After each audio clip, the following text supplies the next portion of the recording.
오늘의 경제일기에서 다룰 주제 살펴보겠습니다. 코스피가 6개월여 만에 3천선을 내주고 낙폭을 키우고 있습니다. 간밤 미국 뉴욕 증시가 일제히 하락해서 우리 증시에도 영향을 미친 것으로 보이는데요. 전 세계 주식시장에 영향을 미칠 주요 변수는 무엇인지 우리 증시 영향 한번 살펴보겠습니다. 네, 제3인터넷은행 토스뱅크가 오늘 공식 출범했습니다. 최근 시중은행의 고강도 대출 규제 속에 연 2.7%대 금리 신용상품을 내놨는데요. 대출 수요자들의 피난처가 될 수 있을지 흥행 여부에도 관심이 높아지고 있는데요. 관련 내용들 살펴보겠습니다.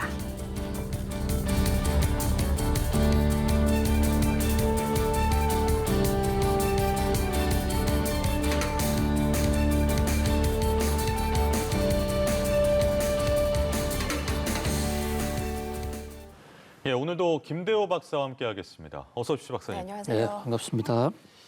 오늘은 이 내용부터 좀 봐야 될 것 같습니다. 코스피 3천선 붕괴, 이유가 뭘까요? 예, 주가가 오르고 내리는 데는 이유가 참으로 다양하기 때문에 예. 꼭 집어서 얘기하기가 그렇게 쉽지는 않습니다만은 오늘 주가 하락의 첫 번째 요인은 역시 미국발 인플레 폭탄 쇼크라고 할 수가 있습니다. 미국에서 물가 지수를 발표했는데요. 이 물가 지수도 종류가 여러 가지가 있지만 그중에서도 연방준비제도 이사회, 그러니까 미국의 중앙은행이 그 네. 기준으로 삼고 있는 PCE 물가 지수가 나왔거든요. 이 PCE 물가 지수가 전년 동기 대비 4.3% 오른 것으로 나타났어요.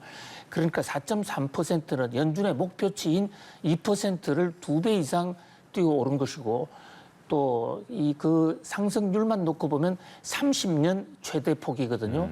인플레가 어느 정도 되는 것은 경기 활성화에 또 주가 상승에 도움이 됩니다만은 매사가 그렇듯이 정도가 과하면 이게 부작용이 생기거든요. 특히 이제 인플레가 많이 됐을 때는 인플레를 잡기 위해서 연방준비은행이나 미국 재무부가 통화 긴축을 할 것이다, 테이퍼링을 할 것이다, 이런 어떤 우려, 이런 것 때문에 오늘 아침 새벽에 끝난 뉴욕 증시가 상당히 큰 폭으로 떨어졌고요.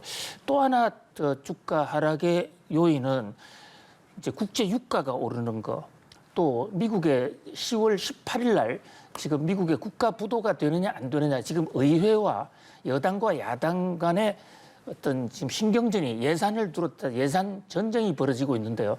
이게 만약에 협상 타결이 실패하면 국가 부채로 갈 수 있을 것이다라는 이런 우려. 또 미국이 이 바이든 행정부 들어서 처음으로 중국에 대한 무역 정책을 발표했는데 트럼프 행정부 못지않게 중국에 대해서 초강경 기조로 나가겠다. 그래서 미중 무역 갈등이 또 심화될 수 있다. 이런 여러 가지 요인들이 한꺼번에 복합적으로 엮어지면서 뉴욕 증시가 하락을 한 것으로 보이고요. 그 여파로 이제 아시아 증시도 영향을 받은 것으로 보입니다.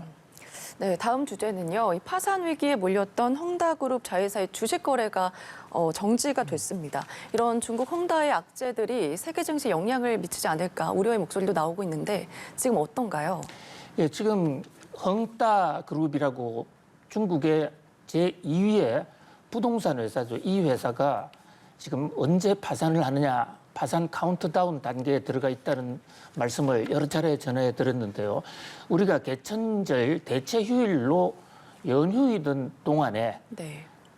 그러니까 10월 4일 날 중국 홍콩 증시에서 헝다그룹과 헝다그룹 자회사 일부 회사의 주식이 거래가 정지가 됐습니다. 예. 그런데 왜 정지하느냐를 홍콩 증권시장에서 공개를 하지 않았기 때문에 이게 무슨 큰 문제가 있는 것이 아닌가 이래서 불안감을 증폭을 시켰죠. 그 바람에 주가가 홍콩 증시가 어제는 떨어졌는데요. 이제 오늘은 다시 상승세로 지금 반전이 됐어요.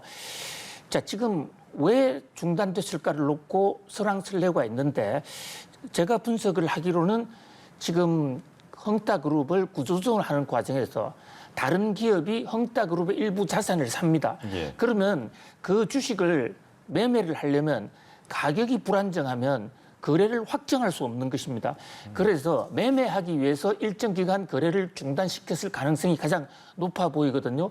실제로 지금 중국에서는 이 허성 창주안이라는 회사가 나타나서 헝다그룹의 부동산 물류회사를 사겠다라고 지금 보도가 나오고 있어요. 그것으로 볼 때 헝다그룹의 주식 거래 정지는 악재라기보다는 오히려 증권시장의 호재일 가능성이 높다. 그런데 아직 내막이 알려져 있지 않으니까 증권시장에서는 불확실한 것을 실해서 이제 홍콩 증시가 한때 떨어졌던 것으로 보이고요. 또 중국의 전력난 이것이 인도까지도 확산되고 있다. 이런 여러 가지 악재가 겹쳤던 때문으로 보입니다. 예. 그 헝다그룹 이야기는 워낙 대형 이슈이기 때문에 따로 떨어뜨려서 봐도 되지만 말씀하신 것처럼 코스피나 뉴욕 증시하고 큰 줄기로 같이 봤을 때는 연결이 돼 있는데 이 중국 전력난도 마찬가지로 이렇게 말씀하신 것처럼 해결이 안 됐고 미국 물가 상승도 그렇고 이제 앞으로 코스피에 사실 뭐 악재만 남아 있는 듯한 생각도 드는데 호재는 없습니까? 악재만 있을 수도 없고 호재만 있을 수도 없습니다. 왜 그러냐면요. 증권시장이라는 것은 주가가 악재가 많아서 막 떨어지지 않습니까? 떨어진다는 그것 자체가 하나의 호재가 됩니다. 왜냐하면 가격이 하락하니까 살 수 있는 것이고 또 반대로 주가가 막 올라가면 밸류에이션이 너무 높다 해서 그것이 주가 상승이 하나의 악재가 되거든요.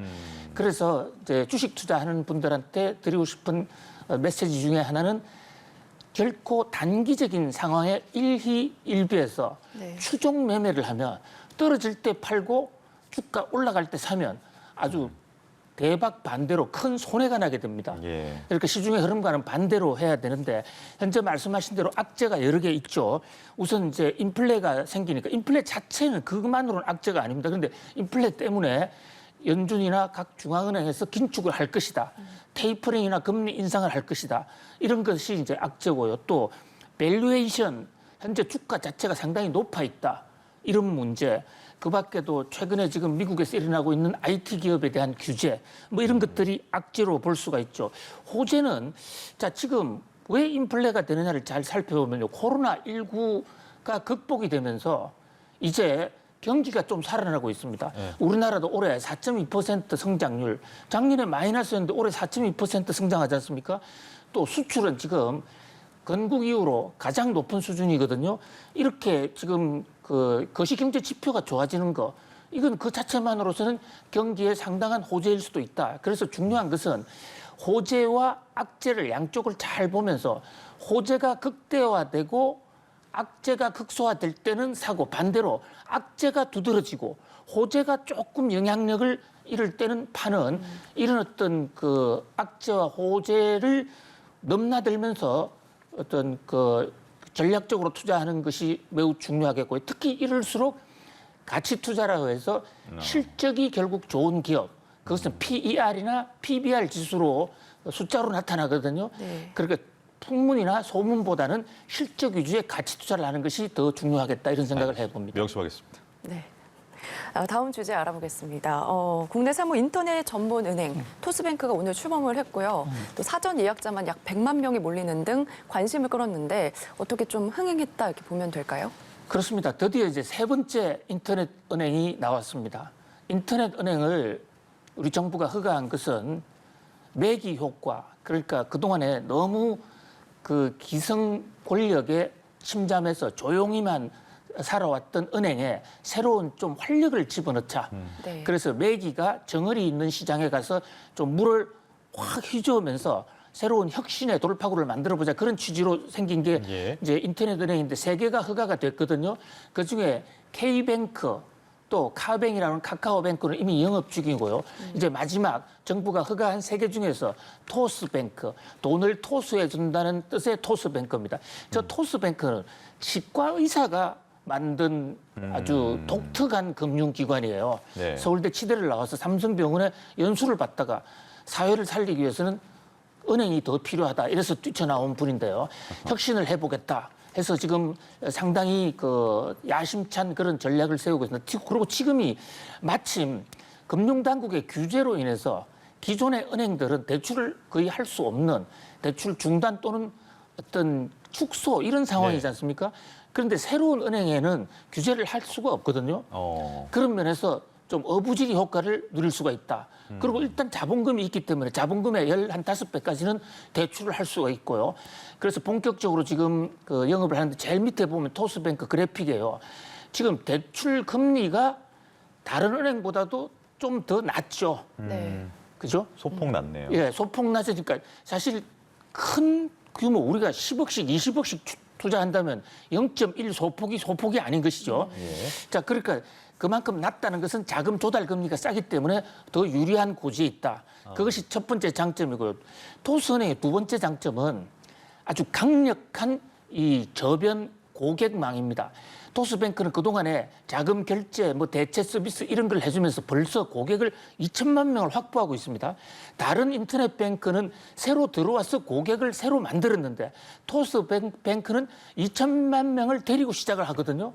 그렇기 때문에 뭐 상당한 효과가 있을 수 있다 이렇게 봅니다. 예, 근데 가계대출 지금 문제잖아요. 근데 토스뱅크가 가계대출 증가세에 좀 기름을 붓는 게 아니냐 이런 우려도 일부 있는 것 같고, 그리고 그러니까 많은 사람들에게 대출을 해주겠다라는 것 같은데 이게 그 은행의 자산 건전성을 지키면서 두 마리 토끼를 잡는 게 가능한 건지. 예, 좀. 그렇습니다. 그러니까 지금 현재 시중은행, 기존 시중은행에 대해서 우리가 가계대출 억제하는 것은 금융위원회의 방침, 전년 동기 대비 대출을 5 내지 6% 이상 늘리지 말라는 거 아닙니까? 예. 그런데 토스은행은 새로 시작하니까 그 퍼센트 자체가 없잖아요. 그렇죠. 그리고 새로 출발할 때 대출도 하고 예금도 해야 은행이 어떤 뿌리를 내릴 거지 않습니까? 그래서 규제를 할 수가 없단 말이죠. 그런 면에서 이제 시작을 하는데 자기 자본금이 있기 때문에 네. 자본금의 15배나 뭐 20배를 넘어서서 대출을 할 수가 없거든요. 그래서 주택담보대출은 아직 시작을 하지 않는 거기 때문에 큰 어떤 무리는 당분간 없을 것으로 보이고요. 오히려 기존 시중은행에서 대출 사각지대가 된 대출 난민들 예, 예. 조금씩이나마 돌파구가 되는 데는 좀 도움이 될 것으로 보입니다. 특히 이 토스은행은 지금 금융위원회에 계획을 제출하기로는 고신용자, 그러니까 아주 1등, 2등 가는 아주 신용도가 높은 사람 이런 것보다는 중간이나 저신용자, 그러니까 시중은행에서 대출을 받기 어려운 신용 등급이 낮은 사람한테 대출해 주겠다는 것이거든요. 네. 그런 면에서 금융 사각지대를 대출해 줄 수 있고, 특히 이제 토스은행은 본인 스스로 마련한 인공지능 시스템을 가지고 신용 등급은 낮은데 실제로는 잠재적으로 아주 등급이 높을 수 있는 사람들이 있지 않습니까? 예, 예를 들면요. 예를 들면 지금 현재 신용 등급이 낮아지는 이유 중에 하나가 예. 대출을 받아본 실적이 없으면 등급 점수가 높지가 않아요. 등급 점수를 높이려면 대출을 많이 받고 그것을 제때 잘 갚으면 신용등급 올라가거든요. 그런데 한평생 은행 대출을 안 해봤던 사람들은 그러한 분모가 없기 때문에 대출 점수가 잘 안 나와요.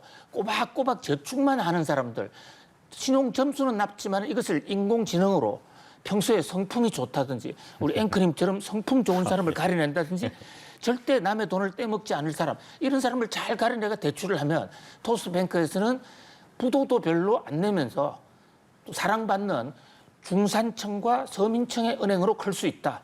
그런 면에서 매기 효과라는 기능을 할 수 있다. 이래서 기대를 모으고 있습니다. 근데 한편 이 토스뱅크가 가지고 있는 자본금을 봤을 때 대출을 늘리는 게 한계가 있다. 이런 분석도 있는데요. 이 자본 상황은 지금 어떤지 궁금하고요. 이 시장에 안착하기 위해서 어떤 노력을 해야 되는지. 네, 그 아주 전문가로서 지적을 잘 해주셨는데요. 자본금이 중요하거든요. 무슨 회사든지 자기 자본금이 있어야 일을 할 수가 있는데 특히 금융기관은 자본금이 생명입니다. 자본금 2,500억이에요. 저기에서 서로 20배를 한다고 해봤자 대출 한도가 상당히 제한이 되거든요. 그래서 자본금을 늘려야 되는데 자본금을 늘리기 위해서는 공동주주들이 동참을 해야 되는데 대형은행들이 동참을 하려고 그러면 이 은행 사업이 잘 돼야 그 정자를 같이 참여할 수 있단 말입니다. 그래서 단기간 이 은행이 잘 된다는 걸 좀 보여줘야 된다. 이제 이런 면에서 초기 단계에서 좀 착근을 잘 해야, 그리고 고객들한테 사랑을, 일단은 은행은 숫자가 많아야 됩니다. 거래 고객이 지금 2천만 명이라고 그러는데요. 2천만 명을 포함해서 또 그중에 뭐 1,000만 명 또는 1,500만 이상 국민들을 고객으로 확보하는 전략이 매우 중요할 것 같고요. 토스은행 스스로 우리는 새로운 은행이 아니다. 하나의 혁신의 없던 장에 그동안에 존재하지 않았던 은행이다. 이렇게 주장하고 있도록 혁신을 잘 하면 또 거기에 그 유상증자가 따라올 수 있고 자본금이 늘어날 수도 있다. 또 예금이 많이 들어오면 또 예금에 따라서 대출도 늘어날 수가 있습니다. 아무튼 이 토스은행이라든지 K뱅크 또 카뱅 이런 매기 효과를 내기로 작정을 하고 우리가 사회적으로 합의를 통해서 만든 이런 새 출발 은행들이 잘 돼서 신용 사각지대도 없애고 금융산업 생산 등도 향상됐으면 하는 그런 바람입니다. 네. 예. 토스가 맥이다라고 말씀해 주셨는데 오징어 얘기도 좀 해볼게요. 네. 박사님 혹시 오징어 게임 보셨습니까? 오징어 유튜브로 그 요약본을 아주 세심히 봤는데 예. 아직까지 전체 스토리는 잘 이해를 잘 못하겠어요. 그래도 요약본 보셨으니까 경제학 박사로서 오징어 게임의 승리 인기 요인이 뭐라고 보십니까? 글쎄요, 패배자들을 모아놓고 예. 뭐 또 한 번에 뭐 어떤 게임을 한번 해본다. 요즘 현세 세태를 어려운 코로나19 때문에 어려운 세태를 얘기하는 것이기도 하고 그런데 이것은 경제 영역이 아니기 때문에 함부로 평가할 분야가 아니라고 생각됩니다. 제가 질문 드린 이유가요. 이 세계적인 인기가 대단한데 뭐 요즘 달고나나 뭐 생라면 이런 것들 해외에서 굉장히 인기라고 하죠. 이 내용은 어떻게 보셨어요? 그렇습니다. 예. 지금 게임에 시작하기 전에 또는 피폐해진 그런 어떻게 보면 부채나 이런 것 때문에 인생의 패배자들이 이런 사람들이 그 소주를 먹으면서 소주 안주로 네. 라면을 뜯어가지고 그 라면 면에들 끓여 먹는 것이 아니라 거기다가 스프를 뿌려 먹더라고요. 네. 이것이 우리 어릴 때 많이 했던 방식이에요. 예. 저희들 어릴 때 삼양라면에 그 라면 땅이라는 제품이 있어가지고 아예 그런 걸 팔았어요. 그래서 학교 수업 시간에 선생님 살짝 몰래 라면을 씹어 먹고 스프 먹고 했던 그런 향수가 좀 났는데요. 외국인들이 이걸 보고 상당히 좀 놀랐던 모양이에요. 아, 저렇게 먹을 수도 있구나. 그래서 지금 한번 맛을 보자. 이래서 지금 이 삼양라면, 한국 회의 라면을 찾는 사람이 많다. 특히 달고나 같은 경우는 그 설탕물로 형태를 만들어서 칼로 베어내는 거지 않습니까? 이거 역시 이제 저희들이 많이 했는데 이런 제품들이 달고나 제조 용기라든지 이런 그 라면 이런 것들이 해외에서 관심이 폭증하고 있다고 지금 외신들이 들어오고 있습니다. 네, 근데 이런 K푸드가 인기적인 인기를 일시적인 인기를 누리는 게 아니라 지속적인 산업 발전으로 가려면 어떤 노력을 해야 될까요? 네, 그 굉장히 중요한 대목인데요. 인기는 여러 상품이 한 번씩은 자기 상품 또는 자기 인생에 한 번씩 옵니다. 그런데 그 기회가 왔을 때 그것을 대박으로 성화시키는 전략, 이것이 바로 물 들어올 때 노젓는 전략이라 해서 경영학에도 타이밍을 중요시하는 그런 게 있어요. 어떻게 보면 짜파구리가 왔을 때 농심라면, 또 이번에 라면 땅이 왔을 때의 삼양라면은 어떻게 보면 기회인데 이런 기회가 생겼을 때 이미지를 굉장히 좋게 해야 되고 특히 그 제품 품질 고급화로 세계인의 사랑을 받아야만 그 인기를 지속할 수 있다. 이렇게 볼 수 있겠습니다. 네. 알겠습니다. 김대호 박사와 이야기 나눴습니다. 고맙습니다. 감사합니다.